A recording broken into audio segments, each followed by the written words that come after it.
Clash of Civilizations. Exactly 200 years after the McCartney mission, the American political scientist Samuel Huntington published a landmark essay in Foreign Affairs titled The Clash of Civilizations.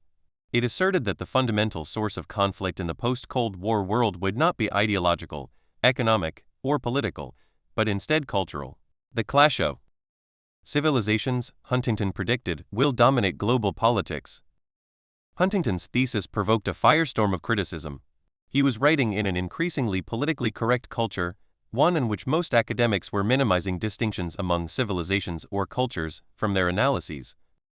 Respondents challenged Huntington's concept of civilization and questioned his account of the boundaries between them. Nevertheless, in the years since the article was published, the policy community has incorporated this still difficult to define concept of civilization into studies of war, in particular the ongoing war between Western democracies and Islamic terrorist groups like Al-Qaeda and ISIS. To a lesser, but still considerable degree, it has also shaped the thinking of policymakers, military planners, and scholars who study U.S. China relations and the danger of violent conflict between these two superpowered civilizations. Huntington defined civilization as an entity that constitutes the most expansive level of cultural organization. A civilization is the highest cultural grouping of people and the broadest level of cultural identity people have short of that which distinguishes humans from other species, he wrote. It is defined both by common, objective elements, such as language, history, religion, customs, institutions, and by the subjective self-identification of people. Civilizations may include several nation-states or only one, and may overlap with other civilizations or include sub-civilizations. According to Huntington, China and a few other states form the Confucian civilization, while the United States fits into a group of states that collectively comprise the Western civilization. Acknowledging that the lines between civilizations are seldom sharp, Huntington argued that they are nonetheless real. Huntington by no means ruled out future violent conflicts between groups within a common civilization. His point, rather, was that in a post-Cold War world, civilizational fault lines would not dissolve in a global convergence toward liberal world order as one of Huntington's former students, the political scholar Francis Fukuyama, had predicted in his 1989 article The End of History, but become more pronounced. Differences do not necessarily mean conflict, and conflict does not necessarily mean violence, Huntington allowed. Over the centuries, however, differences among civilizations have generated the most prolonged and the most violent conflicts. Huntington was keen to disabuse readers of the Western myth of universal values, which he said was not just naive, but inimical to other civilizations, particularly the Confucian one with China at its center. The very notion that there could be a universal civilization is a Western idea, directly at odds with the particularism of most Asian societies and their emphasis on what distinguishes one people from another, he wrote. That is, the West believes that a basic set of values and beliefs including individualism, liberalism, equality, liberty, rule of law, democracy, free markets, and the separation of church and state should be embraced by all of humanity. To the contrary, Asian cultures prize their unique sets of values and beliefs that distinguish them from other people. In the book-length version of his argument The Clash of Civilizations and the Remaking of World Order, Huntington identifies 5 key ways in which Western and Confucian societies tend to differ. First, as he notes, Confucian cultures reflect an ethos that reinforces the values of authority, hierarchy, the subordination of individual rights and interests, the importance of consensus, the avoidance of confrontation, saving face, and, in general, the supremacy of the state over society and of society over the individual. He points out the contrasts between these attitudes and American beliefs of liberty, equality, democracy, and individualism. Furthermore, he underlines Americans' propensity to distrust the government, oppose authority, promote checks and balances, encourage competition, and sanctify human rights. Huntington also observes that the main Confucian culture, China, defines identity in racial terms. Chinese are those of the same race, blood, and culture. Putting the point provocatively, he notes that for Chinese and those of Chinese descent living in non-Chinese societies, the mirror test becomes the test of who they are. Go look in the mirror. This concept of Chinese culture is both incredibly narrow and enormously expansive, as it leads the Chinese government to believe that people of Chinese descent, even if citizens of another country, are members of the Chinese community and hence in some measure subject to the authority of the Chinese government. In line with that notion, Huntington argues that China's view of external affairs is essentially an extension of its concept of internal order. Both reflect a Confucian emphasis on harmony through hierarchy with China's leader at the top. As Confucius said, just as there are not two suns in the sky, there cannot be two emperors on earth. But while China projects its internal order outward, it has a nearly visceral mistrust of any external interference in its domestic affairs. As Macartney's failed mission to 18th century China suggests, long before the century of humiliation, Chinese were wary of foreigners who landed on their shores. They prohibited them from learning Chinese or living among the general population. Strands of this suspicion persist into the present. American historian Crane Brinton captures the depth of resentment in an anecdote in his book Anatomy of a Revolution. We Americans will for a long time share the blame for that sign in a Shanghai park, dogs and Chinese not allowed. 19 Similarly, as a colleague of mine was told by a deputy mayor of Shanghai, he would know that China was rich again when every upper-middle-class family in Shanghai had an American houseboy. In Huntington's view, this memory of the past fueled the broad consensus among Chinese leaders and scholars that the United States was trying to divide China territorially, subvert it politically, contain it strategically, and frustrate it economically. Finally, Huntington claimed that, as members of a society that has existed for thousands of years, Chinese think in fundamentally different time scales than Westerners. As he put it, they tended to think of the evolution of their society in terms of centuries and millennia, and to give priority to maximizing long-term gains. Huntington contrasts this with the primacy in American beliefs of forgetting the past, ignoring the future, and focusing on maximizing immediate gains. Huntington's 5 features of Confucian civilization are necessarily sweeping, but they do identify the general sturdy strands of Chinese culture that have persisted through the centuries. What is more, they provide pointers to ways in which it is distinct, and in some ways incompatible, with the cultures of Western nations like the United States. Being overtaken by a rival who shares common values such as Britain grudgingly watching an upstart America surpass its power, but largely preserve its cultural, religious, and political beliefs is one thing. It would be quite another to be surpassed by an adversary whose values are so strikingly different. Hillary Clinton spoke for most Americans when she said, "I don't want my grandchildren to live in a world dominated by the Chinese." To understand how broad differences in cultural inclinations can translate into confrontation, we need to examine more closely how Americans and Chinese differ in their view of the nature and purpose of government. The U.S. and China. Who are we? What is our rightful place in the world? What constitutes order both within our society and in relations with other nations? Short answers to such profound questions risk caricature, but they highlight fundamental differences between America and China. Entirely independent of the structural stress of Thucydides' trap, these contrasts, and in some cases opposites, nonetheless tend to make U.S. China relations that much harder to manage.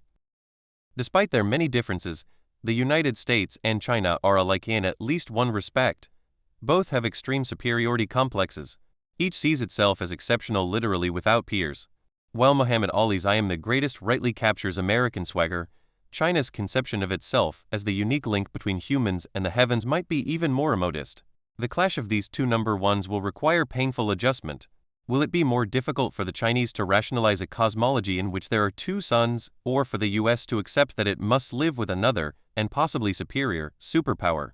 Lee Kuan Yew had doubts about America's ability to adapt to a new reality, for America to be displaced, not in the world, but only in the Western Pacific, by an Asian people long despised and dismissed with contempt as decadent, feeble, corrupt, and inept is emotionally very difficult to accept. The sense of cultural supremacy of the Americans will make this adjustment most difficult. In some ways, Chinese exceptionalism is more sweeping than its American counterpart. The empire saw itself as the center of the civilized universe, explains scholar Harry Gelber. The Chinese scholar bureaucrat did not think of a China or a Chinese civilization in the modern sense at all. For him, there were the Han people and, beyond that, only barbarism. Whatever was not civilized was, by definition, barbaric. The Chinese, notes Kevin Rudd, take great pride in their resilience and civilizational achievements, and this exceptionalism imbues their very way of thinking, having generated a self-referential body of philosophical thought. America and China, clash of cultures. America's self-perception, number 1 core value. Freedom, view of government necessary, evil form of government, democratic republic, exemplar, missionary, foreigners, inclusive, time horizon, now change, invention, foreign policy, international order. China self-perception, center of universe, core value, order, view of government, necessary, good form of government, responsive, authoritarianism, exemplar, inimitable. Foreigners, exclusive, time horizon, eternity, change, restoration and evolution, foreign policy, harmonious, hierarchy.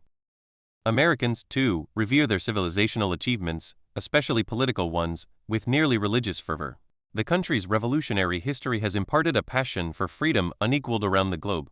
It is enshrined in the core of the American political creed, the Declaration of Independence, which proclaims that all men are created equal and that they are endowed by their Creator with certain unalienable rights. The Declaration specifies that these rights include life, liberty, and the pursuit of happiness, and that these are not matters of opinion, but rather self-evident truths. Seeking to explain to his colleagues in the House of Lords what motivated the rebellious American colonists, William Pitt the Elder identified this spirit of independence, animating the nation of America. It is not new among them, it is and ever has been their established principle. They prefer poverty with liberty to golden chains and sordid affluence, will die in defense of their rights, as men as freemen. As the great 20th century American social historian Richard Hofstadter said, it has been our fate as a nation not to have ideologies, but to be one. In contrast, China abides by Confucius's first commandment, know thy place. For Chinese, order is the central political value, and the alternative to order is chaos. Harmonious order is created by a hierarchy in which everyone in society not only has a place, but knows it. In traditional China, the emperor stood at the pinnacle of the hierarchy and maintained order. As Henry Kissinger explains, the Chinese emperor was both a political ruler and a metaphysical concept. The emperor was perceived as the linchpin of the great harmony of all things great and small. Liberty, as Americans understand the term, would upset the hierarchy and invite chaos. These philosophical differences between China and the U.S. are reflected in each country's concept of government. The American idea was summed up in the most widely read pamphlet during the American Revolution, Thomas Paine's Common Sense. In it, Paine explained, society in every state is a blessing, but government, even in its best state, is but a necessary evil, in its worst state an intolerable one. Though animated by a deep distrust of authority, America's founding fathers recognized nonetheless that society required a government. Otherwise, who would protect citizens from foreign threats or violations of their rights by criminals at home? But they wrestled with a dilemma. A government powerful enough to perform its essential functions would tend toward tyranny. To manage this challenge, they designed, as Richard Neustadt taught us, a government of separated institutions sharing power. This deliberately produced constant struggle among the executive, legislative, and judicial branches that meant delay, gridlock, and even dysfunction. But it also provided checks and balances against abuse. As Justice Louis Brandeis explained eloquently, their purpose was not to promote efficiency, but to preclude the exercise of arbitrary authority. The Chinese conception of government and its role in society could hardly be more different. History has taught the Chinese the primacy of order and the indispensability of government in achieving that order. As Lee Kuan Yew observed, the country's history and cultural records show that when there is a strong center, Beijing or Nanjing, the country is peaceful and prosperous. When the center is weak, then the provinces and their counties are run by little warlords.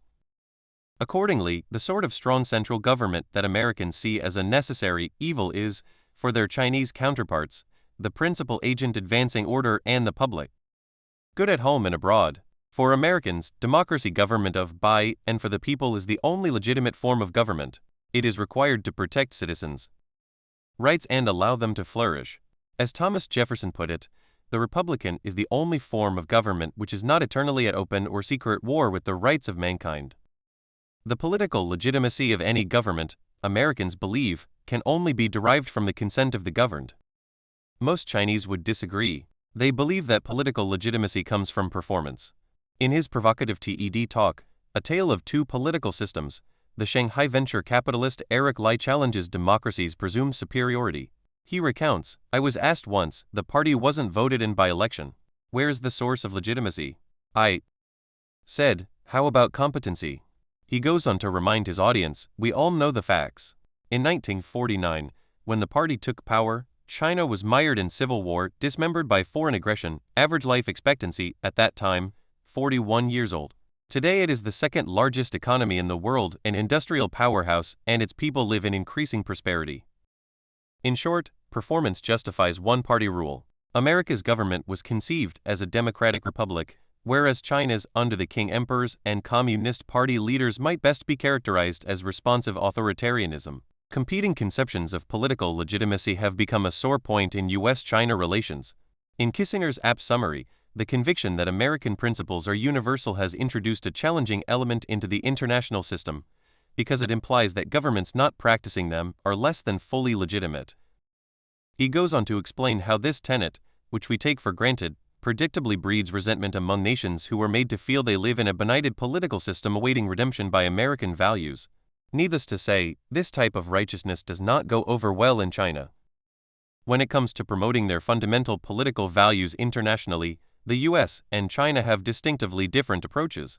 Americans believe that human rights and democracy are universal aspirations, needing only America's example and sometimes an imperialistic nudge to be realized everywhere. For this reason, Huntington called the United States a missionary nation, one driven by the belief that the non-Western peoples should commit themselves to the Western values of democracy, free markets, limited government, human rights, individualism, the rule of law, and should embody these values in their institutions.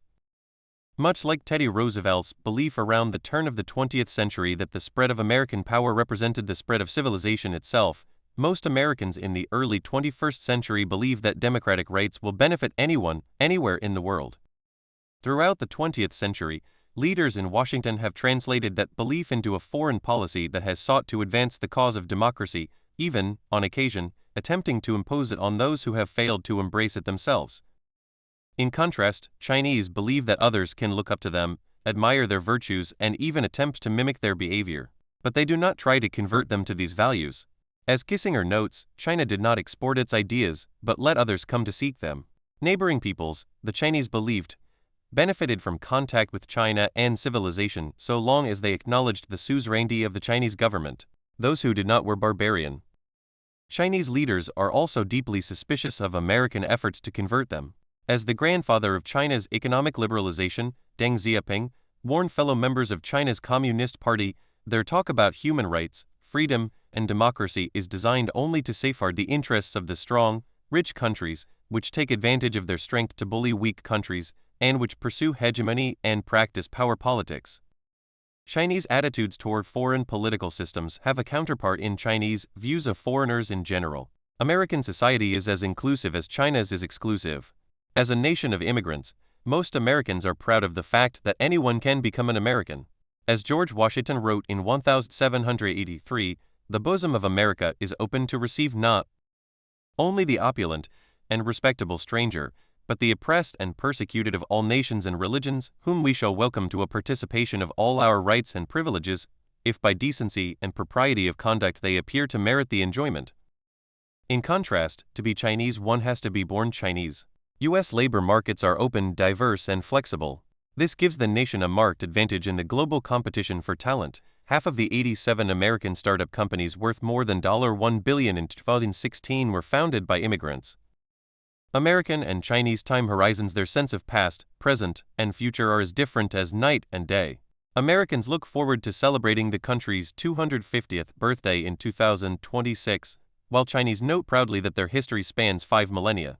Americans mark July 4, 1776, as the birth of their nation, but China has no recorded genesis. Thus, unlike every other nation that traces its development along a path of rise and fall, China sees itself as a fixture of the universe. It always was, it always will be. U.S. leaders refer to the American experiment, and their sometimes haphazard policies follow in kind. By contrast, Chinese leaders see themselves as trustees of a sacred inheritance, and act accordingly. Because of their expansive sense of time, Chinese are careful to distinguish the acute from the chronic, the urgent from the important. Can anyone imagine an American political leader suggesting that a major foreign policy problem be put on the proverbial shelf for a generation, as Deng Xiaoping did with Japan on the issue of the Senkaku/Diaoyu Islands, by accepting an eventual, rather than immediate, solution to the dispute? Ever more sensitive to the demands of the news cycle and popular opinion, U.S. politicians seek alliterative and enumerated bullet-point policy plans that promise quick resolution. Chinese are strategically patient. As long as trends are moving in their favor, they are comfortable waiting out a problem. Americans think of themselves as problem solvers. Reflecting their short-termism, they see problems as discrete issues to be addressed and solved now, so that they can move on to the next ones. In Lee Kuan Yew's words, when they fail, they pick themselves up and start afresh. The American culture is that we start from scratch and beat you. What kind of mindset do you need for that? It is part of their history. They went into an empty continent and made the best of it. 42. In what has been called the United States of amnesia, every day is new, every crisis unprecedented. This contrasts sharply with the institutional memory of the Chinese, who, recognize that there is nothing new under the sun. Indeed, Chinese believe that many problems can only be managed and that each solution inevitably yields more problems. Challenges are thus long-term and iterative. Issues they face today resulted from a process that has evolved over the past year, decade, or even century. New policy actions taken today will simply impact that continuing evolution. For instance, since 1949, Taiwan has been ruled by what Beijing considers rogue Chinese nationalists. Although Chinese leaders insist that Taiwan remains an integral part of China, they have been willing to pursue a long-term strategy involving thickening economic and social entanglements to slowly integrate the island back into China. The U.S. China gap, most relevant for Thucydides' Trap, emerges from competing conceptions of world order. Chinese believe in harmony through hierarchy, both at home and abroad. The ways Beijing treats its own citizens is an instructive proxy for how China is likely to relate to other nations when it becomes the world's dominant power.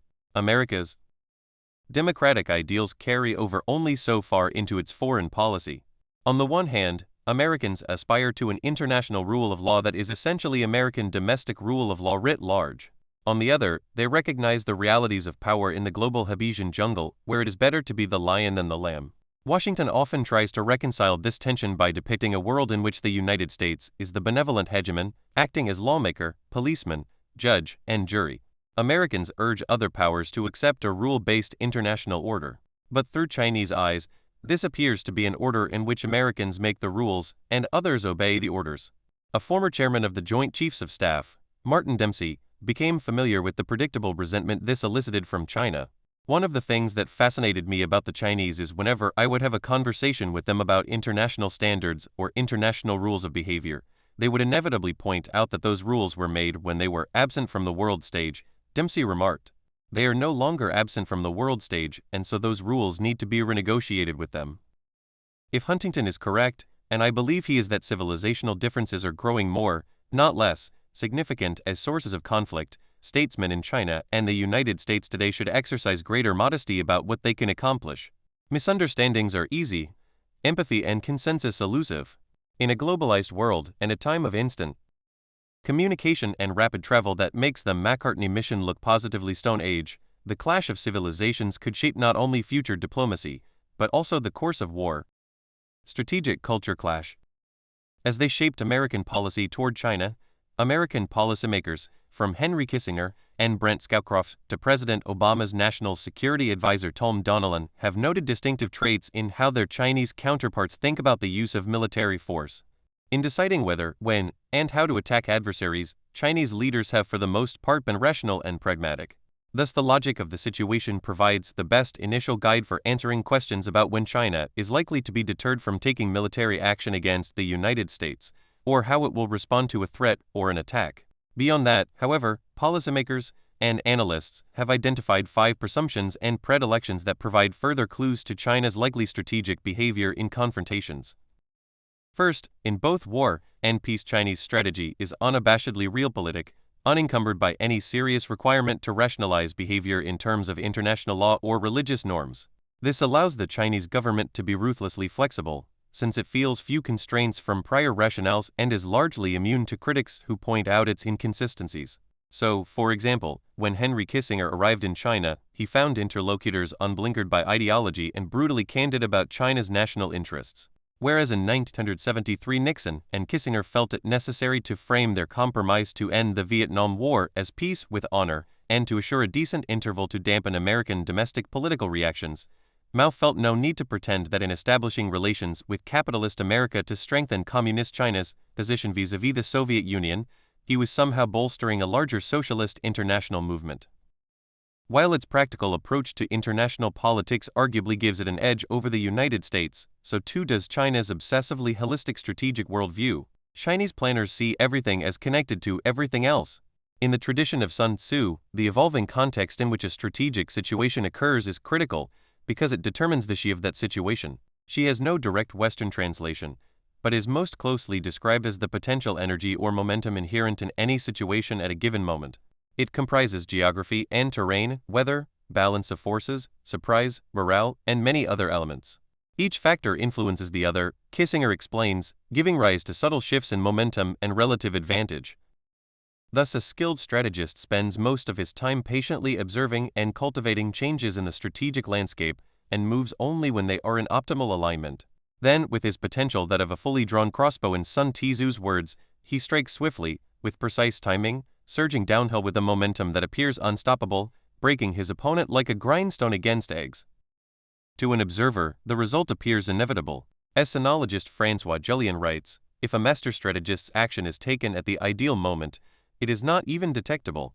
The process that leads to victory is determined so far in advance.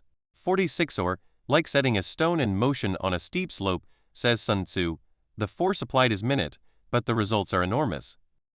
War for Chinese strategists is primarily psychological and political. Military campaigns are a secondary concern. In Chinese thinking, an opponent's perception of facts on the ground may be just as important as the facts themselves. Creating and sustaining the image of a civilization so superior that it is the center of the universe, for example, deters enemies from challenging Chinese dominance. The sheer size of the Chinese economy relative to those of outsiders also plays a role in subduing them, for instance, through access or denial to trade. If psychological deterrence and economic incentives fail, the barbarians outside China's borders can be set against one another in a contest in which everyone would lose except China. Eroding the enemy's material capability and morale, and backing him into an alley from which there is no exit, is far better than defeating him on the battlefield. Chinese seek victory not in a decisive battle, but through incremental moves designed to gradually improve their position. To quote Kissinger again, rarely did Chinese statesmen risk the outcome of a conflict on a single all-or-nothing clash. Elaborate multi-year maneuvers were closer to their style. Where the Western tradition prized the decisive clash of forces emphasizing feats of heroism, the Chinese ideal stressed subtlety, indirection, and the patient accumulation of relative advantage. In an instructive analogy, David Light illustrates this by comparing the game of chess with its Chinese equivalent, Weiqi, often referred to as Go. In chess, players seek to dominate the center and conquer the opponent. In Weiqi, players seek to surround the opponent. If the chess master sees 5 or 6 moves ahead, the Weiqi master sees 20 or 30. Attending to every dimension in the broader relationship with the adversary, the Chinese strategist resists rushing prematurely toward victory, instead aiming to build incremental advantage.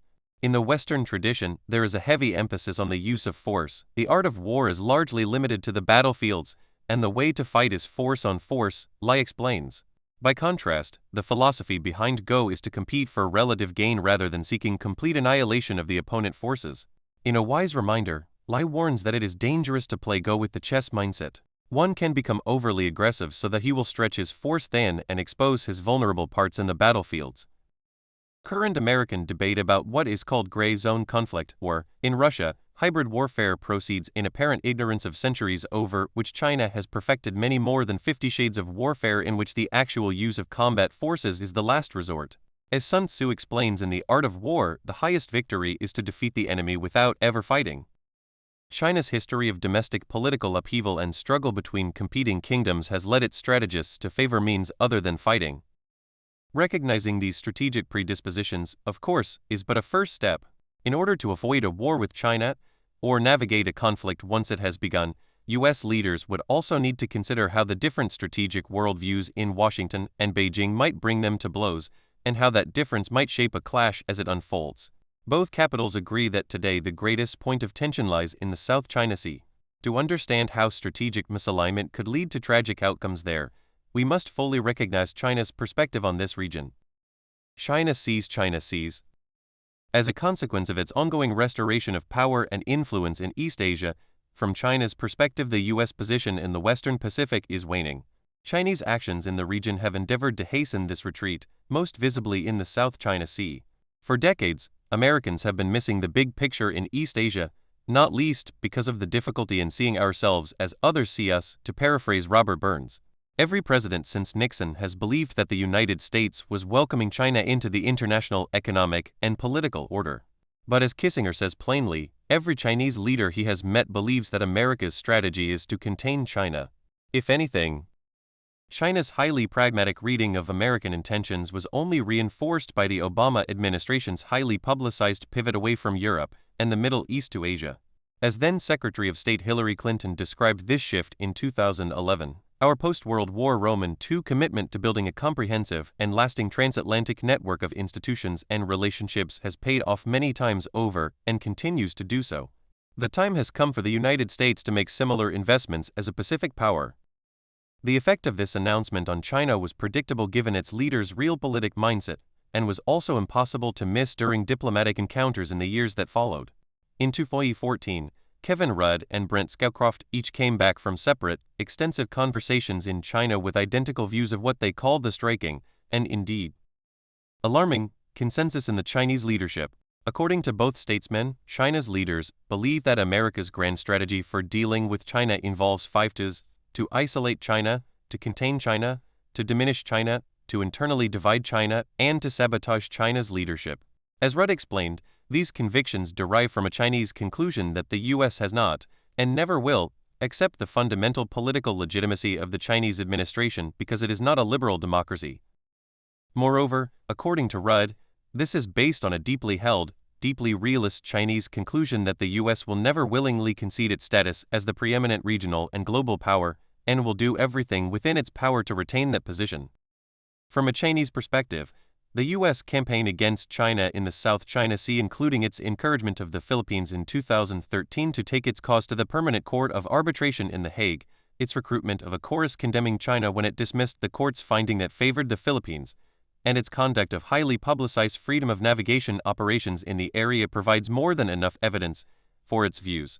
And so America continues its game of chess while China rearranges the stones on its Go board, working methodically to end these incursions by effecting a gradual yet overwhelming change in this nearby theater. As the contest in the South China Sea unfolds, it will be shaped by the basic strategic assumptions and blind spots of both adversaries.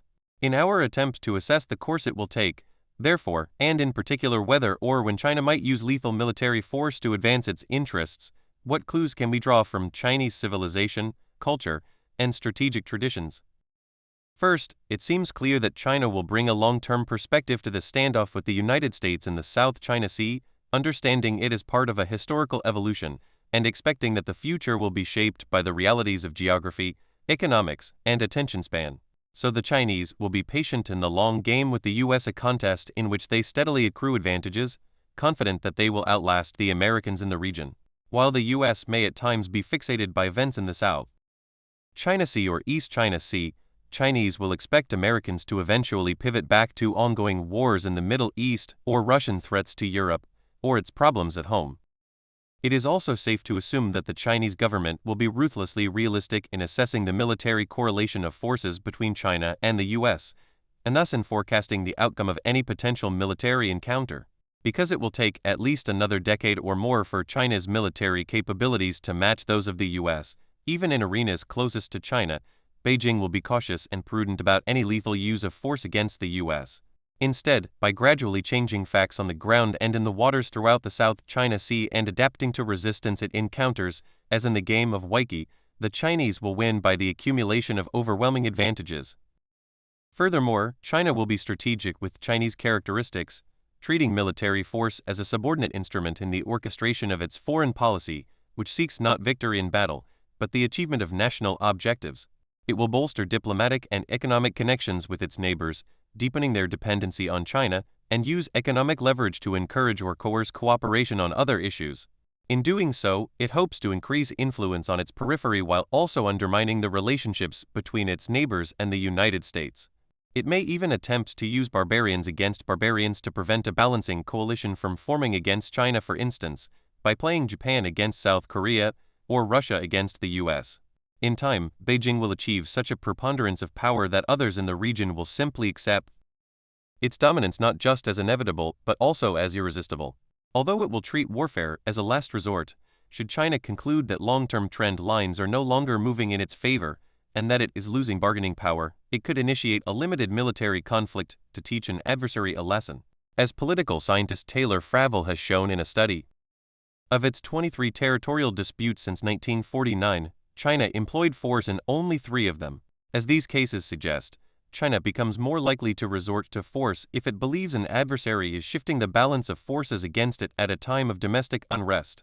In his analysis of Beijing's attacks on India in 1962, the Soviet Union in 1969, and Vietnam in 1979, Fravel also demonstrates that China tends to use its military against opponents of comparable or greater strength, while it is more willing to negotiate with weaker adversaries.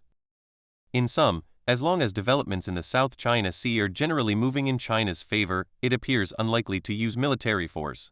But if trends in the correlation of forces should shift against it, particularly at a moment of domestic political instability, China could initiate a limited military conflict, even against a larger, more powerful state like the U.S. How such a conflict might occur is the focus of the next chapter. From here to war. Consider the vast influence of accident in war before you are engaged in it. It is a common mistake in going to war to begin at the wrong end, to act first and wait for disaster. Thucydides, Athenian ambassador to Spartan assembly, 432 BCE.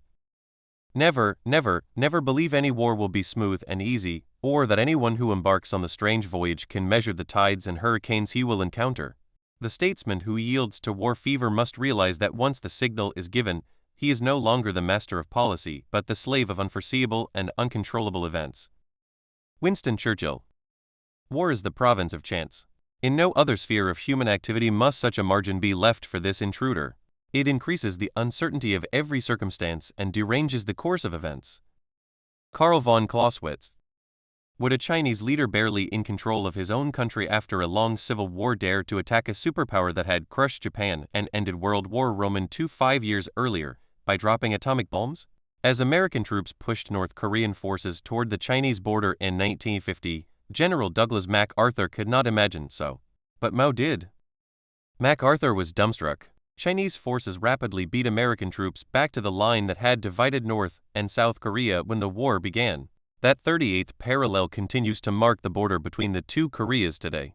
By the time the war ended, nearly 3 million had perished, including 36,000 American troops. Similarly, in 1969, Soviet leaders could not imagine that China would react to a minor border dispute by launching a preemptive strike against a power with overwhelming nuclear superiority. But that is precisely what Mao did when he started the Sino-Soviet border war. The gambit showed the world China's doctrine of active defense. Mao sent an unmistakable message: China would never be intimidated, not even by adversaries that could wipe it off the map. In the years ahead, could a collision between American and Chinese warships in the South China Sea, a drive toward national independence in Taiwan, jockeying between China and Japan over islands on which no one wants to live, instability in North Korea, or even a spiraling economic dispute provide the spark to a war between China and the U.S. that neither wants? For most readers, it may seem hard to imagine, since the consequences would be so obviously disproportionate to any gains either side could hope to achieve. Even a non-nuclear war conducted mostly at sea and in the air could kill thousands of combatants on both sides. Moreover, the economic impact of such a war would be massive. As a 2016 RAND study found, after just 1 year of a severe non-nuclear war, American GDP could decline by up to 10% and Chinese GDP by as much as 35%, setbacks on par with the Great Depression. And if a war did go nuclear, both nations could be utterly destroyed. Chinese and American leaders know they cannot let that happen. Unwise or undesirable, however, does not mean impossible. Wars occur even when leaders are determined to avoid them. Events or actions of others narrow their options, forcing them to make choices that risk war rather than acquiesce to unacceptable alternatives. Pericles did not want war with Sparta. The Kaiser did not seek war with Britain. Mao initially opposed Kim Il-sung's attack on South Korea in 1950 for fear of blowback.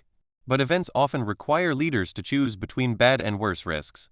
And once the military machines are in motion, misunderstandings, miscalculations, and entanglements can escalate to conflict far beyond anyone's original intent.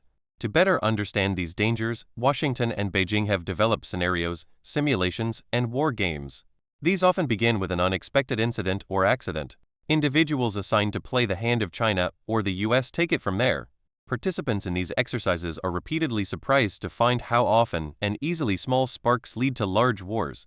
This chapter reviews 4 historical cases in which China initiated limited war, summarizes 4 concepts that war planners study to understand sources of conflict, and sketches 5 plausible paths to war between today's 2 greatest powers. Korea, 1950-53.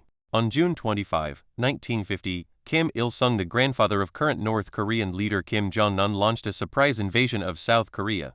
By the fourth day, North Korea had captured Seoul, the South's capital. Within a month, South Korean forces were on the verge of surrender. Just in the nick of time, a United Nations authorized force composed mainly of American troops came to the rescue. Led by General Douglas MacArthur, the supreme commander for Allied powers in Japan, 3 U.S. Army divisions entered the war backed by the same B-26 and B-29 bombers that had demolished much of Japan. In the next 3 months, they drove the North Koreans back to the 38th parallel. Expecting the war to be over by Christmas and with little thought about how China might react, MacArthur's forces crossed the 38th parallel and advanced rapidly toward the Yalu River, which marks the border between North Korea and China. Korea would finally be unified under an American-supported government in Seoul. Ignoring repeated warnings from Chinese propaganda and tactical signs from captured Chinese troops, American intelligence officers discounted the possibility that China might intervene. On behalf of the North, the Chinese Civil War had come to an end less than a year earlier. That savage conflict had torn the country apart and claimed up to 3.5 million lives. Why would a regime still reeling from that war risk its survival by attacking the nuclear power that had forced Imperial Japan to surrender unconditionally? At the beginning of November, however, MacArthur awoke to find the vanguard of a 300,000-strong Chinese army slamming U.S. and Allied forces. Caught off guard, American units suffered severe losses. One regiment of the U.S. 1st Cavalry Division lost 600 men in close combat in a matter of hours. In the weeks that followed, what MacArthur and his fellow commanders had dismissed as a peasant army not only halted the Allied advance, but beat UN forces back to the 38th parallel. Losing a war he thought he had won, MacArthur called on President Harry Truman to authorize him to use nuclear weapons against China. Instead of accepting the rogue 5-star general's plan, Truman fired him. The war dragged on in stalemate for 2 more years before an armistice was finally signed by Truman's successor, President Dwight Eisenhower, in 1953. As the historian T.R. Fehrenbach notes, for more than 100 years, Chinese military forces had been objects of contempt, possessing neither skill, means, nor the will to fight. No longer. Sino-Soviet border, 1969. 19 years after the Chinese sprang their winter surprise on U.S. and Allied forces, China faced down the world's second superpower. At the height of Sino-Soviet tensions in the late 1960s, the two powers clashed in a series of minor incidents across their disputed border along the frozen Ushiri River in Siberia. Soviet troops were on the move, Mao claimed, and the USSR had again and again increased its forces there in an attempt, the People's Daily reported, to create an anti-China ring of encirclement. In a sequence of actions and reactions, both sides built up their forces along the border, pitting more than 650,000 Chinese troops against 290,000 Soviet soldiers and 1,200 aircraft. Mao had threatened a massive people's war that would be a contest of human power and morale. According to the highest-ranking Soviet official ever to defect to the West, Arkady Shevchenko, the Politburo was terrified by a nightmare vision of invasion by millions of Chinese that made Soviet leaders almost frantic. The Soviet forces were much better armed and trained, and they were backed by a dominant air force. Moreover, they had an arsenal of over 10,000 nuclear weapons, including 500 kiloton, SS-12 tactical nuclear missiles that Moscow had deployed to the border region. Although China had tested a nuclear device in 1964, it had developed only a handful of warheads and had no way to deliver them against Moscow. As late as November 1968, Mao himself admitted that China, in a sense, is still a non-nuclear power. With this little nuclear weaponry, we cannot be counted as a nuclear country. If we are to fight a war, we must use conventional weapons. Many Soviet military leaders believe the preemptive nuclear first strike was the only way to end the growing Chinese threat. In fact, the Soviet Union was so serious about attacking China that it quietly approached the Nixon administration to gauge how the U.S. would react. As Kissinger, then the U.S. National Security Advisor, later reflected, the Soviet Union was much closer to a preemptive attack than we realized at the time. Only after Washington warned that it would not stand by idly did Moscow shelve this option. Still, facing an angry Soviet Union, Mao adopted an unexpected strategy. He poked the bear. China's military planned an attack that would strive for suddenness of action and teach Moscow a bitter lesson. On March 2, 1969, the PLA ambushed Soviet border troops on Zhenbao Island in the Ushiri River, followed shortly by a second attack, killing 91 Soviets at the cost of 30 Chinese. Why did China make such a reckless gambit? To Mao, it was a defensive action of last resort, a demonstration of China's broader strategic concept of active defense, or what Mao described as defense through decisive engagements. The Chinese planned the ambush more to deliver a psychological blow than a military defeat. As Michael Gerson concludes, its objective was to deter future Soviet aggression or coercion against China and forcibly demonstrate China's courage, resolve, and strength in the face of what was perceived to be a looming Soviet threat. Taiwan Strait Crisis, 1996. Beyond Mao, China has continued to use military force selectively in ways that risk a wider war in order to send strong messages to its opponents. In 1996, fearing that Taiwanese President Lee Teng-hui was undermining the long-standing One China formula and moving toward independence, Beijing again chose a military option. In an effort to defeat Lee in Taiwan's 1996 election, China sought to intimidate Taiwanese voters by launching a barrage of missiles that bracketed the island and threatened commercial shipping on which it depended. In this case, the Clinton administration's forceful response surprised the Chinese. The United States sent the USS Nimitz and USS Independence aircraft carrier battle groups to Taiwan's aid. China backed down. Indeed, its attempts to sway Taiwanese voters backfired, as President Lee won and the U.S. strengthened its bond with Taiwan. But Beijing's misjudgment deepened American military planners' appreciation of ways in which China's propensity for aggressive brinkmanship, coupled with an accident or misunderstanding, could provoke war. China sees today. As noted in Chapter 7, gazing out from their coastline, Chinese leaders see China seas. From their perspective, the constant presence of U.S. naval ships in their waters and daily intelligence flights along their borders are anomalies, unwelcome hangovers from the Second World War. As China has developed the capability to do so, it has attempted to force the United States to back off. Thus, for example, in December 2013, as the guided missile cruiser USS Captains was observing the PLA Navy's first aircraft carrier, the Liaoning, on its maiden deployment, its captain received a stern message from the commander of the carrier ordering him to leave the area. The captain's response noted that he was conducting appropriate, legal operations in international waters and would therefore ignore the order.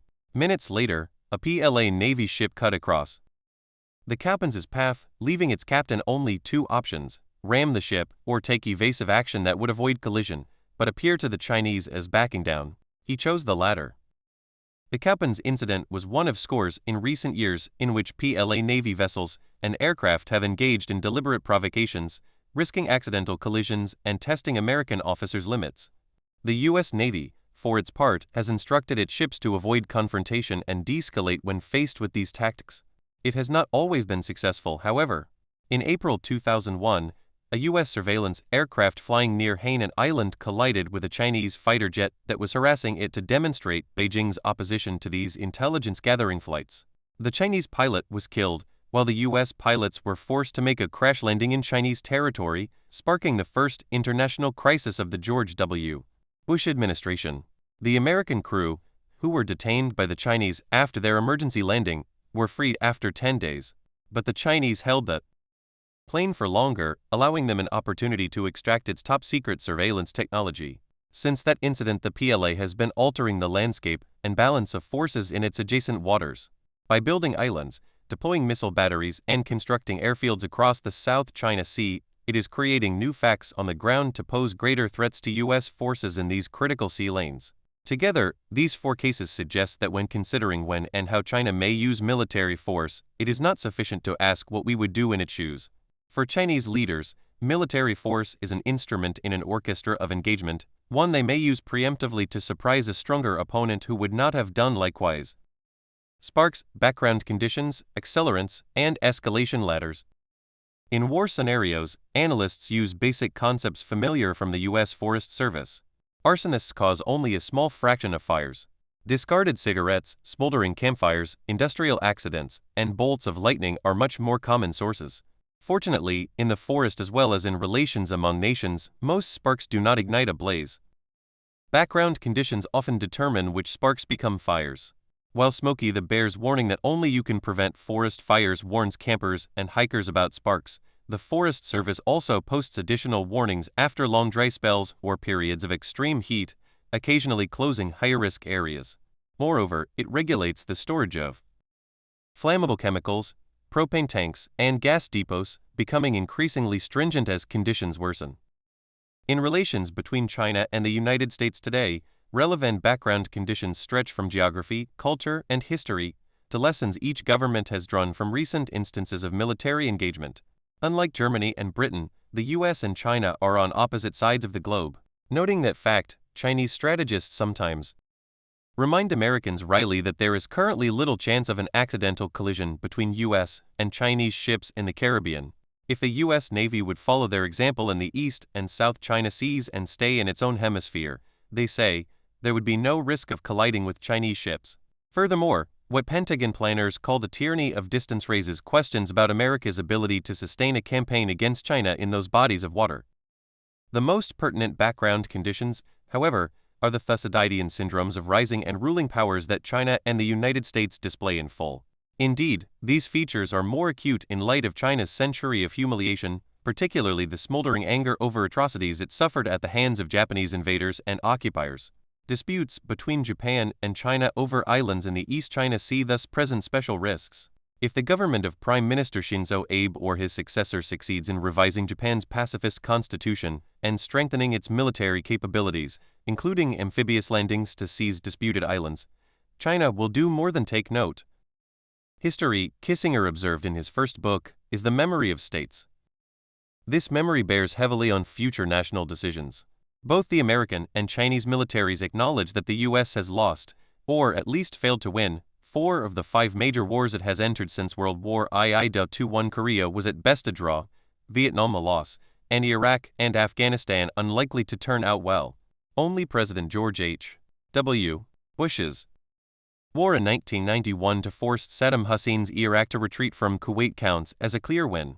Reflecting on that record, former Secretary of Defense Robert Gates stated the obvious: in my opinion, any future defense secretary who advises the president to again send a big American land army into Asia or into the Middle East or Africa should have his head examined, as General MacArthur so delicately put it.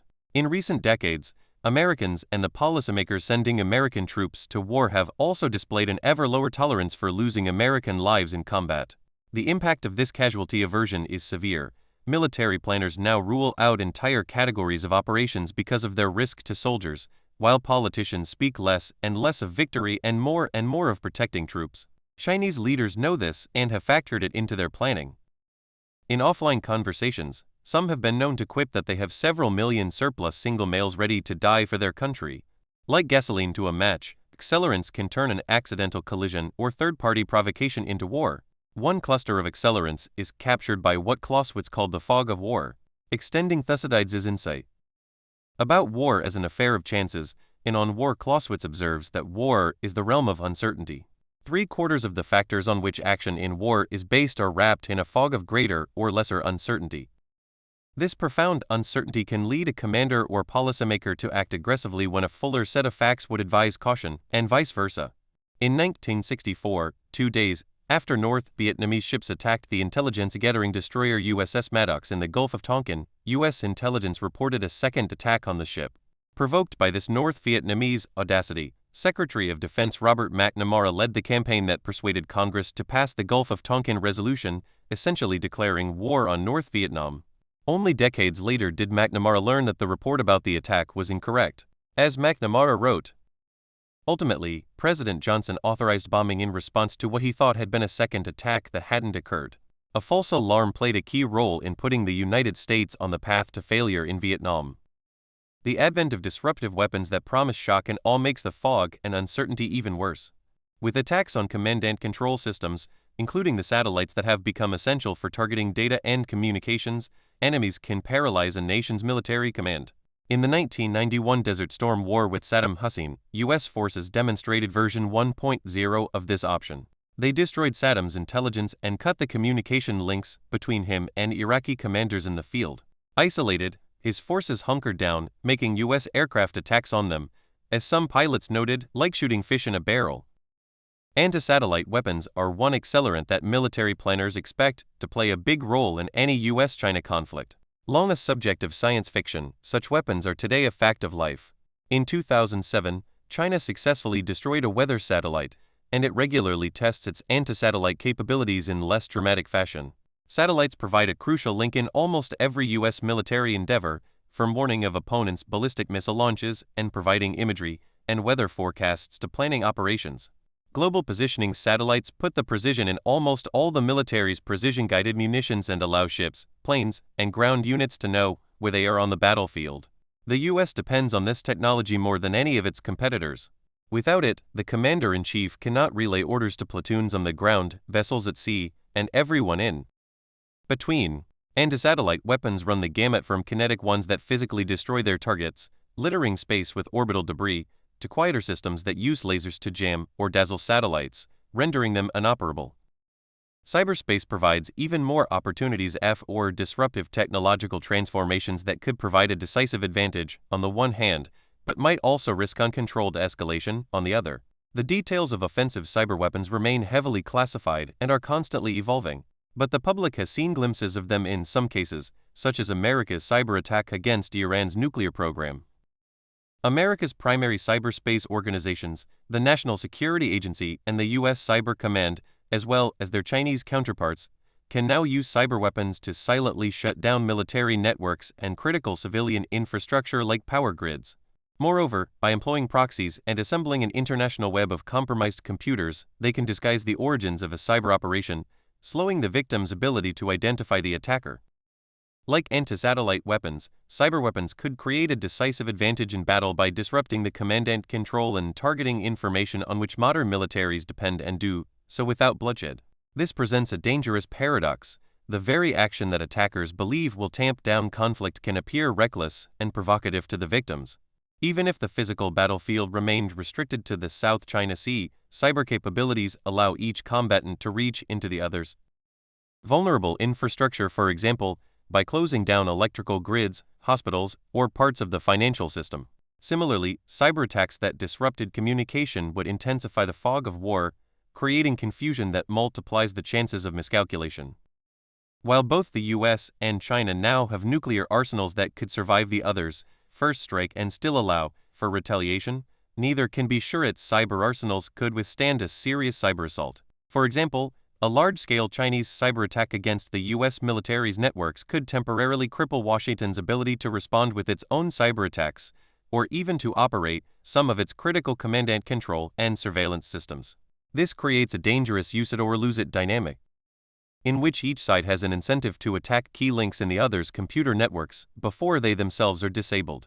A faction in Beijing or Washington might call for a small-scale cyber attack to send a covert shot across the opponent's bow that would kill no one and cause no public alarm, but would signal the threat of larger-scale cyber attacks on military or civilian infrastructure.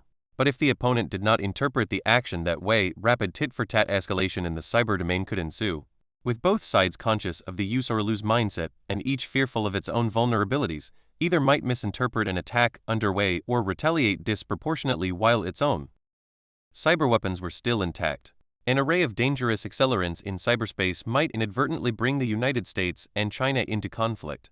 First, a denial and deception campaign could sufficiently convince investigators that China was not involved in an offensive attack, leading them to hold a third party accountable instead. Such a campaign might employ false personas on social media, co-opted media organizations, or false flag indicators left behind in malware to distract U.S. investigators from getting to ground truth. If such a campaign were effective, it would make the fog of war much denser. Another accelerant might involve compromising the confidentiality of sensitive networks. Some are obvious, such as those that operate nuclear command and control. Others, however, may be perceived quite differently by each side. Take China's Great Firewall, a collection of hardware and software that enables Beijing to monitor and block vast segments of online content. Washington could disable a system essential to the Great Firewall, intending it as a modest, private warning. But for Chinese leaders who regard the ability to control the information citizens see as vital, the operation could be misconstrued as the tip of a spear aimed at regime change. Compared with the bluntest instruments of war, especially nuclear bombs, cyber weapons offer the promise of subtlety and precision. But this promise is illusory. Increased connectivity among systems, devices, and things creates a domino effect. Unable to determine how the hacking of one system may affect others, attackers would find it difficult to narrowly tailor the effects of their operation and avoid unintended escalation. In 2016, 180,000 internet-connected industrial control systems were operating around the world. 26 Along with the proliferation of the so-called Internet of Things, which encompasses some 10 billion devices worldwide, the number of enticing targets is growing rapidly. Collateral damage in the cyberdomain could be as deadly and disruptive as it is in traditional warfare. Hacking a military target, for example, could inadvertently disable a system used by a medical or financial complex. While American cyber commanders repeatedly affirm that in cyber offense, the U.S. has the biggest rocks, they also acknowledge that the U.S. lives in the glaciest house. In the 1960s, futurist Herman Kahn, one of the Cold War strategists parodied by Peter Sellers's movie character Dr. Strangelove, proposed a 44-rung escalation ladder from subcrises maneuvering up to full-scale nuclear war. Kahn's first rung was the ostensible crisis, the spark. He explained that in a crisis, two powers would rarely proceed methodically and incrementally up the ladder. Background conditions and accelerants could cause them to skip rungs. As they move up the ladder, each state would assess its position relative to the adversaries at each rung and calculate how it would compare at rungs further up the ladder. This in turn might shape a willingness to accept stalemate or defeat rather than escalate to more destructive levels of war. Often, one state has an advantage over several steps, only to be at a disadvantage higher up the ladder. While each would prefer to settle at a point where it has the upper hand, it must find terms acceptable to an adversary who knows that he has the option of escalating to more destructive levels of conflict at which he then holds the advantage. Nobel Prize-winning economist Thomas Schelling likened the fundamental strategic competition among nuclear superpowers to a game of chicken. In the classic form of the game played by thrill-seeking teenagers in the 1950s, two hot rodders face off, each putting the left wheel of his car on the center line of the road. From opposite directions, they drive toward each other at full speed. The one who swerves first is the chicken, and the other gets the girl. If neither swerves, the cars collide and both die. By shouldering ships and buzzing aircraft to occupying or constructing islands, states can force an adversary to play this deadly game, proceed on course and risk a fatal collision, or avoid it, but at the cost of submission. Rivals who consistently yield rather than risk a crash can be nudged step by step off the road or out of sea lanes entirely. Each party knows this and knows that the other knows. So, as Schelling taught us, strategic conflict short of hot war is essentially a contest in risk-taking. The state that can persuade its adversary that it is more committed to achieving its objective, or more reckless in pursuit of it, can force the adversary to be more responsible and yield. An accidental collision at sea. Potential sparks are frighteningly mundane. Currently, American and Allied warships and aircraft are operating in greater proximity to their Chinese counterparts than ever before. U.S. Navy guided missile destroyers periodically conduct freedom of navigation operations near Chinese-controlled islands in disputed waters in the South China Sea.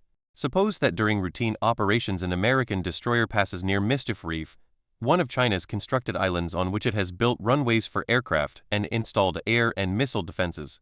In imagining this scenario, and the others that follow, readers may wish to refer to the map of China and its surroundings on pages 168-69. As the ship nears the contested site, Chinese Coast Guard vessels harass the destroyer, just as they did during the Kaupins incident. Unlike that encounter, however, the U.S. destroyer declines to swerve or is unable to do so in time, collides with a Chinese ship, and sinks it, killing all on board. The Chinese government now has three options.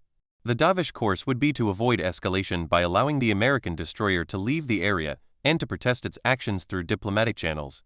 At the other end of the spectrum, it could adopt an eye-for-an-eye approach and sink the destroyer using aircraft or missiles stationed on Mischief Reef. But refusing to be the chicken, while also not wanting to escalate, Beijing could opt for what it believes is a middle course. As the U.S. destroyer attempts to leave the area, a PLA Navy cruiser blocks its way, insisting that the destroyer entered Chinese territorial waters and demanding that its crew surrender and face justice for the deaths of the Coast Guard personnel. China might well believe that it is de-escalating the situation by pursuing a policy that allows for a diplomatic solution akin to the deal that permitted the American crew to return home following the 2001 aircraft collision near Hainan Island. From an American perspective, however, China's reckless harassment of the destroyer caused the collision in the first place. China's attempt to arrest U.S. sailors in international waters would undermine the principles of the law of the sea. Surrendering would have far-reaching repercussions. If the U.S. military will not stand up to China to defend operations conducted by its own navy, what message does that send to America's allies, including Japan and the Philippines? Not willing to undermine its credibility by surrendering, the destroyer could simply sink the Chinese cruiser blocking its path. Alternatively, to avoid further bloodshed, and to show a degree of sensitivity to the nationalistic pressures Chinese leaders face at home, the U.S. could choose to use a show of force to get the cruiser to back down peacefully. U.S. Pacific Command in Hawaii, in consultation with leaders in Washington, could order nearby aircraft to fly to the area, send an aircraft carrier stationed in Japan toward the South China Sea, and forward deploy B-2 bombers to Guam. American officials believe these actions will signal their seriousness without risking any further escalation. Events look different to Beijing, especially as the fog of war rolls in. As China sees it, the U.S. has already sunk a Chinese vessel. Now scores of American aircraft are aloft, threatening attacks on the Chinese cruiser, other naval vessels, or military installations on nearby islands.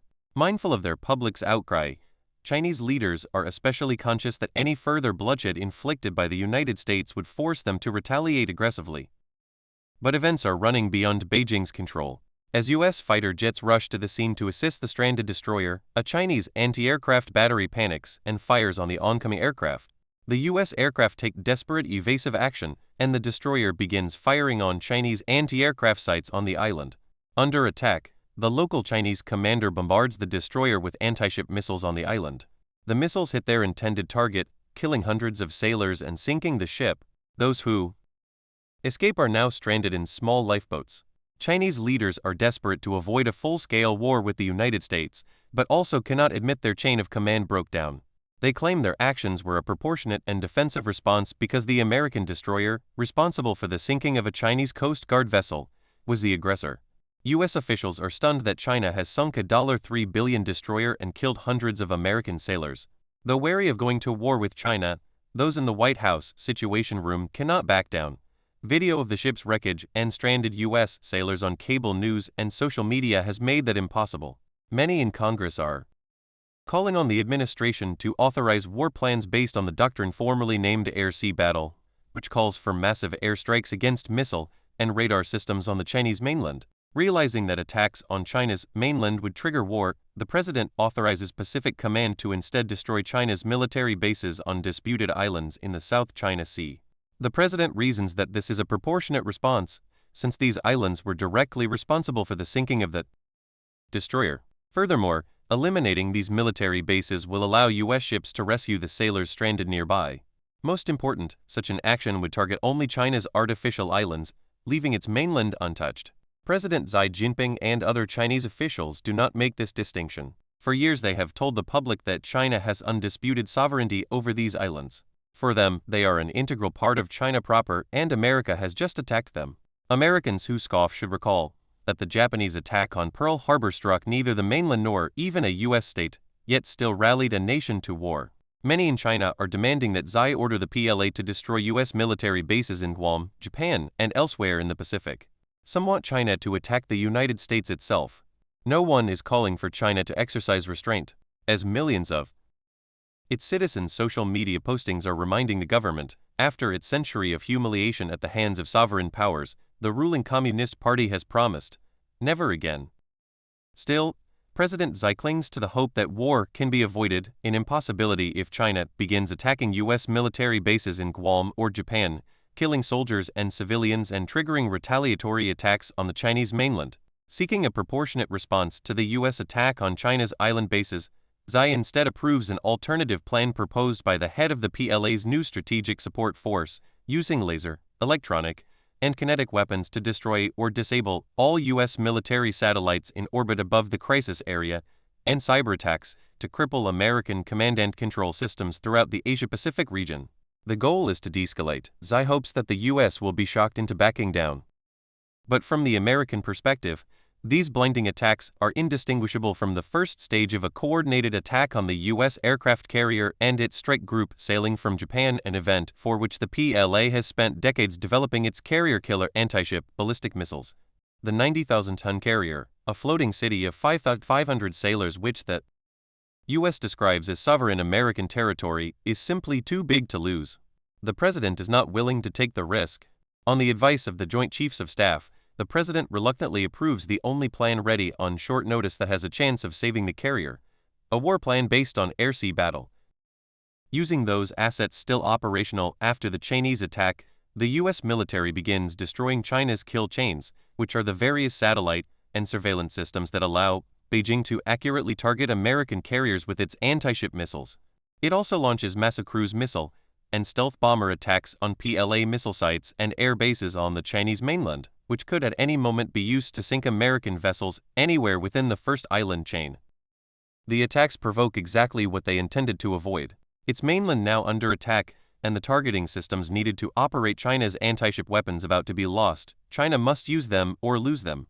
Xi authorizes attacks on all U.S. warships within range, including the carrier group. American aircraft and naval escorts intercept Chinese bombers and fighter jets flying to the carrier, but a swarm of DF-21D ballistic missiles, the so-called carrier killers launched at the carrier, proved too much to handle. Enough reached their target to sink the carrier, killing most of the 5,500 sailors on board, far more than died during Pearl Harbor. The dynamics of playing chicken with cyber and space weapons over the South China Sea have stoked a tiny spark into a roaring fire. Taiwan moves toward independence. If Taiwan were an independent nation, it would be among the most successful countries in the world. Its hardworking population of 23 million has developed a market economy twice the size of the Philippines, Thailand, or Vietnam. Although many in Taiwan want independence, China views it as a province. Beijing is prepared to do whatever it takes to keep Taipei from asserting its sovereignty. No other country has been prepared to fight China over the matter. Suppose, however, that the Chinese government were to substantially increase repression at home, including in Hong Kong, where China had promised to maintain considerable autonomy and freedom when Britain returned control of the city in 1997. Enraged that the Chinese government is backtracking on its promises, residents of Hong Kong take to the streets to demand that Beijing uphold its commitment to one country, two systems. As the protests drag on for weeks with no resolution in sight, Xi orders the Chinese military to do what it did in Tiananmen Square in 1989. Crush the protests. The ensuing violence shocks the Taiwanese, particularly the younger generation. Pro-independence and anti-Beijing sentiment soars. In this atmosphere, the Taiwanese president is emboldened to ramp up rhetoric emphasizing her people's hard-won rights and democracy. Her political allies go further, insisting that what has occurred in Hong Kong proves that Taiwan can never guarantee its citizens freedom without being a sovereign, independent country. To signal his disapproval of Chinese regression in Hong Kong, the American president pointedly announces his respect for the Taiwanese president's strong stance, and declares that the 1979 Taiwan Relations Act fully commits the U.S. to defend Taiwan against a Chinese invasion. This is a major break from the long-standing U.S. policy of strategic ambiguity on the issue, and the Taiwanese president interprets it as tacit endorsement of a move toward independence. In an interview with the New York Times, she announces that Taiwan will apply for full membership to the United Nations, a move that China has long opposed, and rejects the so-called 1992 consensus, under which both parties had agreed to the One China concept while allowing for differing interpretations of what it actually meant. To punish Taiwan's insubordination and scare it into backing down, China conducts an enhanced version of its Taiwan Strait crisis response by barraging Taiwanese waters with tests of ballistic and cruise missiles, severely interrupting the commercial shipping that constitutes the island's lifeline to the world. When Taipei still refuses to withdraw its membership application, China uses other weapons, including mine-laying drones, to further disrupt shipping into and out of Taiwan. As a small island nation, Taiwan imports 70% of its food and most of its natural resources, including energy.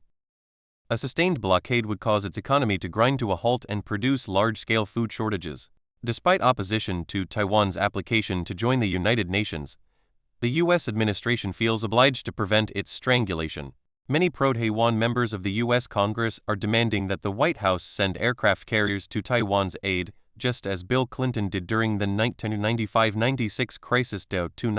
But the administration knows that Chinese anti-ship, ballistic missiles, would now pose a serious threat to any U.S. carriers moving into the area, and the American public has little stomach for another war.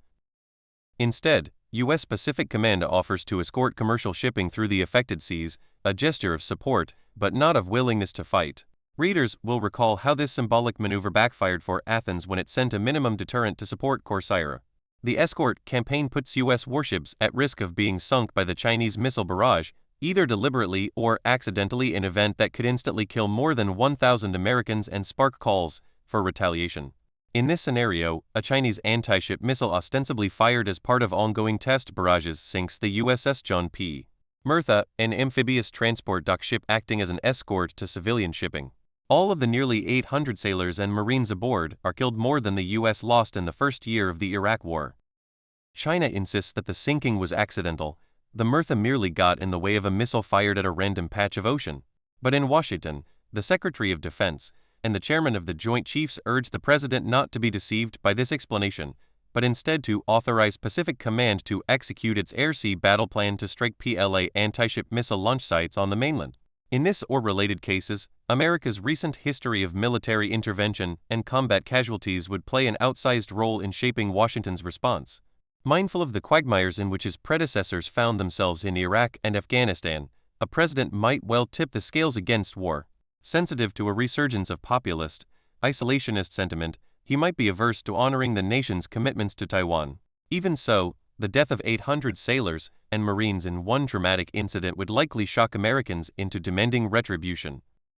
Confronted with the sinking of the Murtha, the president accedes to pressure from military and political advisors and agrees to preemptively strike anti-ship and other ballistic missile systems on the Chinese mainland. Because China's conventional and nuclear missiles are kept in the same locations and their command and control systems are intertwined, Beijing mistakenly believes the United States is trying to eliminate its nuclear arsenal in a surprise first strike. In a desperate attempt to de-escalate by escalating an Orwellian doctrine that is nevertheless a pillar of Russian military strategy, China fires one of its land-based, nuclear-tipped ballistic missiles into an empty tract of ocean south of Okinawa. The nuclear threshold has been crossed. And while no lives have been lost in the strike, it is but a short step from here to all-out nuclear war. War provoked by a third party. The spark to a Sino-American clash need not initially involve American or Chinese military forces. Instead, it might result from a confrontation with or between third-party allies. We came close to such a scenario in 2010, when North Korea sank the South Korean warship Cheonan, killing 46 South Korean sailors. China supported North Korea's denial of involvement. Seoul, meanwhile, insisted that Pyongyang be held accountable. Ultimately, the two Koreas and their allies stepped back from the brink. But with a new set of background conditions and accelerants today, it is not clear that it would be so easy to avoid war, especially if the third parties involved were less inured to the sort of slow, grinding tensions that the Korean peninsula has endured for decades. Besides South Korea, the other major American ally in China's immediate vicinity is Japan, a country with a post-World War Roman II history of pacifism, but whose politics have become increasingly militaristic in recent years. Conservative Japanese politicians have spoken ever more stridently about revising the pacifist constitution imposed on their country by the United States. They have also been chafing against Chinese claims of sovereignty in the East and South China Seas. In a crisis involving its historical rival Beijing, any steps Tokyo takes would certainly be shaped by these memories and by the Japanese government's shifting attitude toward military force. A likely flashpoint is the Senkaku Islands, known in China as the Diaoyu Islands, located near valuable fishing grounds, trade routes, and potential oil reserves in the East China Sea. The United States temporarily controlled the islands after World War II, but in the early 1970s returned them to Japan, which had claimed them since the 19th century. But in the 1970s, China also claimed sovereignty over the islands. Chinese ships regularly passed through these waters, raising tensions between Beijing and Tokyo, and risking a collision that could set off a chain reaction. Consider a scenario that provided the storyline for a recent war game designed by the Rand Corporation. 30 A group of Japanese ultranationalists sets sail for the Senkakus in small civilian watercraft. On social media, they explain they are headed for Kubajima, one of the smaller islands, which they intend to claim and occupy on behalf of Japan. They land and begin building unidentified structures. Taking a page out of the Chinese playbook, they livestream their activities for the world to see. China reacts swiftly, its Coast Guard arriving within hours with officers who arrest the Japanese dissidents and take them back to the Chinese mainland for trial. Does Japan allow them to face justice in a Chinese court? It could. Instead, rather than lose face, Japan dispatches some of its own Coast Guard vessels in the area to intercept the ship carrying the arrested ultranationalists and prevent them from being taken to China. A pileup ensues as both the PLA Navy and the Japan Maritime Self-Defense Force deploy warships and fighter planes to the area. Neither side backs down. To make matters worse, some of the Japanese vessels land amphibious troops to occupy Kubajima, doubling down on the nationalists' actions. A skirmish has become a military confrontation. In an urgent call, the Japanese Prime Minister reminds the U.S. President that Tokyo expects the United States to uphold the 7-decade-old U.S.-Japan Mutual Defense Treaty, noting that senior officials have repeatedly confirmed that the U.S. commitment applies to the Senkakus. As the standoff enters its third day, the President and his National Security Council must decide: does the United States wholeheartedly respond to Japan's appeal, putting air power over the disputed island to protect the Japanese troops now on the ground there? Or is there a more restrained course that will satisfy the Japanese without antagonizing China and further escalating the tense naval standoff? The President opts for the latter, directing the Japan-based U.S. carrier strike group to take up a patrol station outside the range of the PLA's land-based carrier killer missiles, but keeping aircraft and submarines close enough to aid Japanese vessels and territory if things get ugly. They do. The next morning, a Chinese destroyer collides with a Japanese fishing boat in the crowded waters off the Senkakus, and soon fighter jets from both sides are provocatively buzzing their opponents' warships. The standoff erupts into a brief, bloody naval battle as a Japanese captain, fearing for his ship's safety, downs one of the low-flying Chinese fighters, and the PLA Navy warships, in return, sink his vessel. Both sides are at the edge of war at this point, and so is the United States, which is in a position to sink Chinese vessels with its hidden attack submarines or to send its carrier's air wing into action. At this juncture, however, before the next decision has been made, something unexpected happens. All communications between Japanese forces on and around the Senkakus and their headquarters go dark. A cyber attack has severely disrupted one of the Japanese military's command and control systems. The United States and Japan immediately blame China. The attacker has even left the telltale signs of the PLA's offensive hacking unit. There is little hesitation in Washington or at U.S. Pacific Command about what to do next to prevent the Japanese naval force from being annihilated while it is incommunicado. U.S. submarines sink 3 PLA Navy warships off the Senkakus with torpedoes. China, Japan, and the United States have now fired their opening shots in a three-nation war. But what if it was not the PLA that launched the cyber attack after all?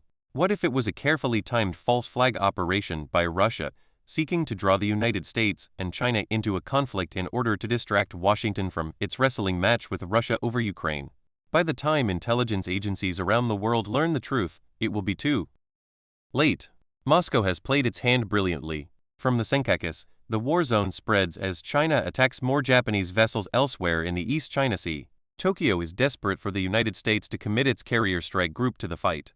If Washington makes that call, the same point of no return may well be crossed as in the previous scenario. The destruction of one of the crown jewels of the U.S. Navy and the loss of life of all aboard could be the tragedy that the U.S. administration is forced to avenge with widening attacks on Chinese forces in a full-scale Pacific War. North Korean collapse. Everyone recognizes that North Korea is a ticking time bomb. At any moment, the regime of Kim Jong-un could well collapse into chaos, threatening the vital national interests not only of the U.S. and China, but also of South Korea and Japan. Each year the North Korean regime remains in power, its nuclear arsenal grows larger. Pyongyang is currently thought to have about 20 warheads and could have as many as 100 by 2020.32. At the same time, North Korea's missile program continues to advance, and it is rapidly acquiring the capability to deliver one or more of these nuclear warheads against targets in South Korea, Japan, American bases in Guam and Okinawa, and even Hawaii. For many American strategists, this is a red line North Korea can never be allowed to cross. For China, the prospect of South Korea conquering the North and bringing U.S. troops to China's borders is as unacceptable today as it was in 1950. But if the government in Pyongyang collapsed, it is difficult to imagine a South Korean president surviving politically if she or he declined to send troops to pacify the peninsula. Indeed, current U.S. war plans reportedly call for American and South Korean troops to march north to stabilize the country and ultimately reunite the nations. While these issues have been discussed at some length in Track Roman II conversations between former American and Chinese officials, the two governments have not seriously considered options to mitigate the risks posed by competing contingency plans that could pit American and Chinese troops against each other. Analysts have identified a dozen paths to war that begin with the collapse of the North Korean regime. For our purposes, 3 suffice. First, if Kim Jong-un were to die without an obvious heir, military factions might vie for power, setting off a civil war and plunging the country into chaos. In the ensuing vacuum, The military commander in control of thousands of artillery pieces along the border with South Korea could blame Seoul for Kim's death and threaten to destroy the city, which is just 30 miles across the border. Fearing the commander will make good on his threat, U.S. aircraft could seek to preemptively destroy the artillery pieces under his control. China, meanwhile, would be worried that a desperate North Korean commander's bombardment of Seoul would provide a pretext for U.S. South Korean forces to invade and reunify the peninsula under Seoul's control. Unbeknown to Washington, an anxious Beijing determined to restrain North Korea could send its special forces into the area where they might be killed in the U.S. attack on the artillery. Beijing would see the U.S. attack on its forces as deliberate and retaliate. Unaware that they have killed Chinese troops, U.S. commanders would respond, moving up the escalation ladder. North Korea's increasingly sophisticated intermediate-range missiles serve as the driver for a second sequence. As North Korea descends into chaos following Kim's death, Americans do their best to destroy weapon systems capable of delivering a nuclear warhead against South Korea, Japan, or the U.S. territory of Guam.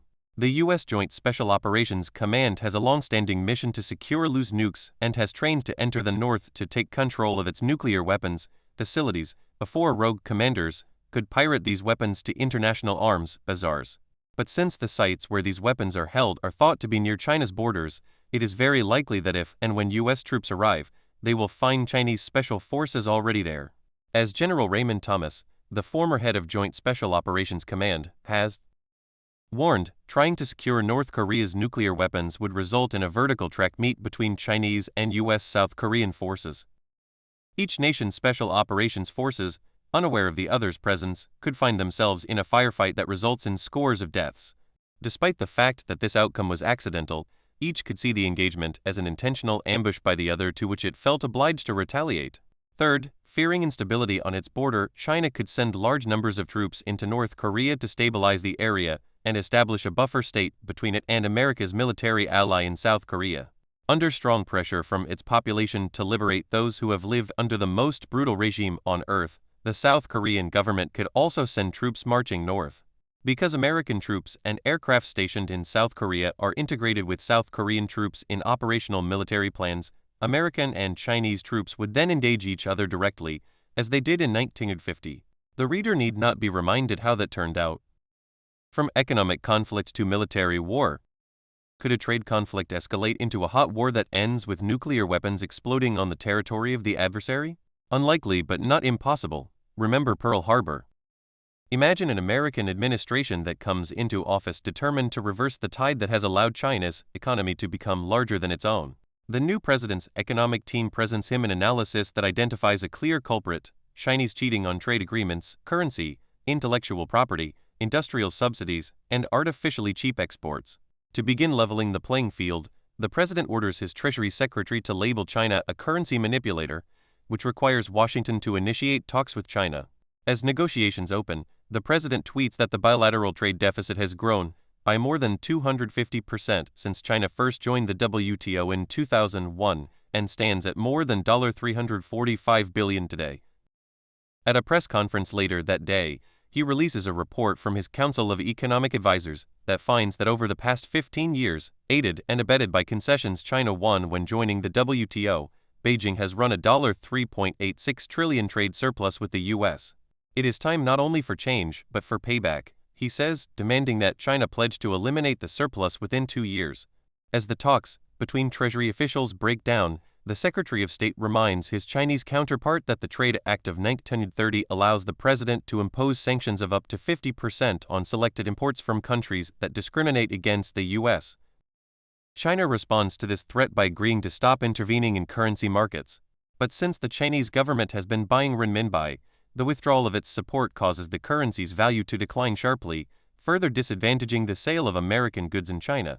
At the same time, Chinese customs officials begin delaying selective U.S. food exports at their border, claiming that they failed health inspections, forcing the U.S. to either ship them back home or allow them to rot on the docks. Some U.S. factories in China begin experiencing spontaneous slowdowns, stoppages, and protests.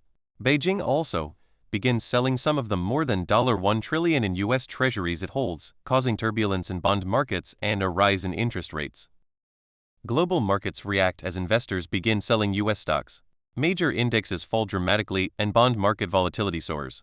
Despite the market turmoil, Washington persists in confronting China on trade, demanding equal trade without a deficit.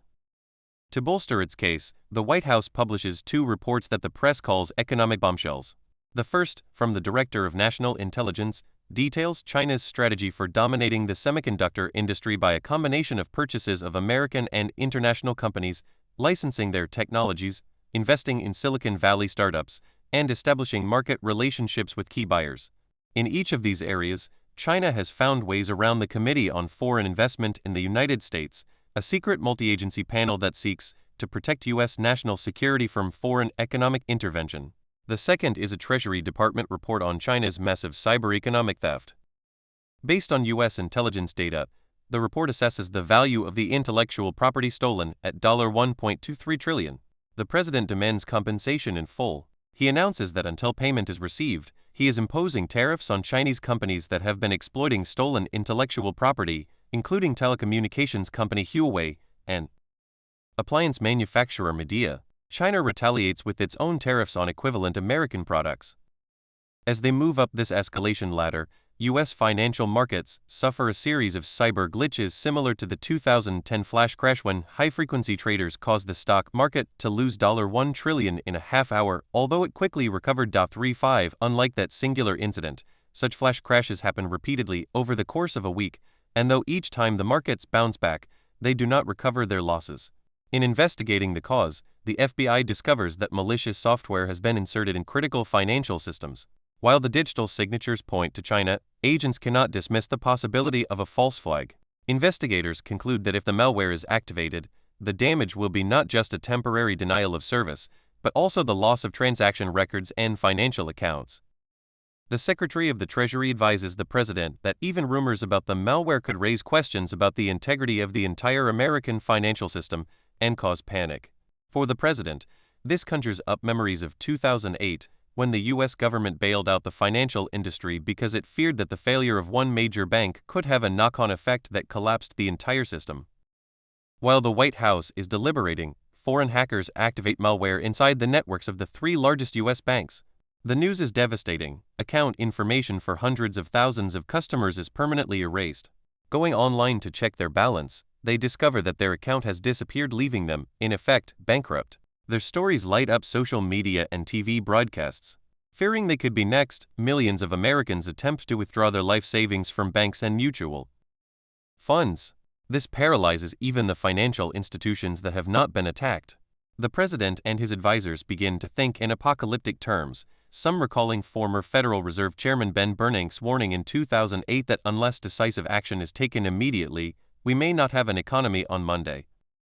To prevent China's cyber warriors from doing any more damage, the president decides to launch a cyber attack on the source. But despite U.S. Cyber Command's best efforts, the attack is only partially effective, as more financial institutions are hacked. The president's military advisors recommend airstrikes to destroy all known locations of China's cyberwar units. Hoping to avoid a shooting war with Beijing, the president reaches deep into the Pentagon's black bag of secret capabilities. He orders the military to use a heretofore undisclosed drone to attack the Shanghai headquarters of PLA Unit 61,398, China's most sophisticated cyber warriors.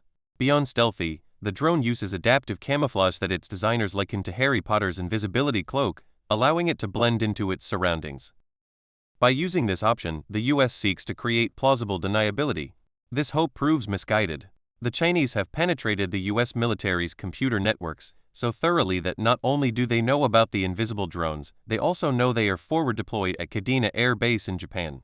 Confident that the U.S. was the source of the attack, Beijing retaliates by launching missile strikes on Kadena, killing scores of U.S. troops and some of their families, as well as hundreds of civilians in the surrounding communities. The Japanese public insists that its government and the government of its U.S. ally respond to this unprovoked Chinese attack. A trade war has become a shooting war, with events spiraling beyond the control of Washington and Beijing. War between the United States and China is not inevitable, but it is possible. Indeed, as these scenarios illustrate, the underlying stress created by China's disruptive rise creates conditions in which accidental, otherwise inconsequential events could trigger a large-scale conflict. In making choices to push back against bullying, meet long-standing treaty commitments, or demand the respect their nation deserves, Leaders on both sides may fall into a trap that they know exists, but which they believe they can avoid. The relentless advance of new technologies, from anti-satellite and cyber weapons to others whose names remain classified, multiplies effects that will not be fully understood before they are used in a real conflict. On current trajectories, a disastrous war between the United States and China in the decades ahead is not just possible, but much more likely than most of us are willing to allow.